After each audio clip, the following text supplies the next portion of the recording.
Wikilox Monuments está um projeto que nós organizamos na Aruba para promover viagem na 2013. Esta é uma competência de fotografia. Atualmente, mais de 50 países estão organizando isso aqui, na organização competência local. E de competência local aqui, está saca 10 nominados que também na uma competência internacional. E competência trata de fotografia na de monumento, né? Dus na Aruba também, está para monumento não protegido, né? Nós temos mais de 30 monumentos protegidos.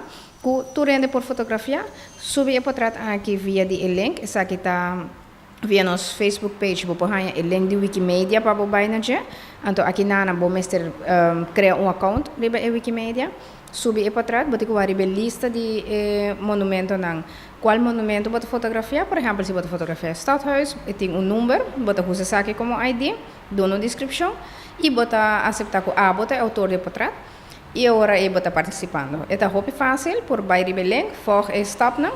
E o projeto aqui a começar em 2010. É um projeto de Wikimedia. Então, aqui nós decidimos organizar viagem mais. E está aqui 12 semanas mais. Então, a gente tem 12 semanas de chance fotografiar nos monumentos, subir para trás.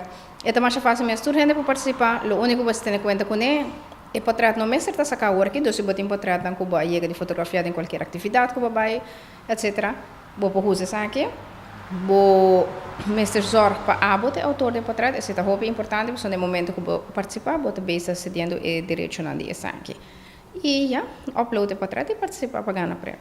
Tem diferentes prêmios. Por exemplo, no passado, na chega de tempo, bota vai onde a conferência de Wikimedia a fosse, até na México, na chega de tine, ou na chega de vai na Europa também. Então, cada ano nada cambia o prêmio. Então, se não a revelar ainda, então nós estamos vendo que é também vir aqui, para a meta que era hecho de cubo fotografia por participar internacionalmente e acaba tá tremendo prêmio e para nós também que mostra o mundo e fona é bonito monumento que nós também tem na Aruba, para nós isso é um plus.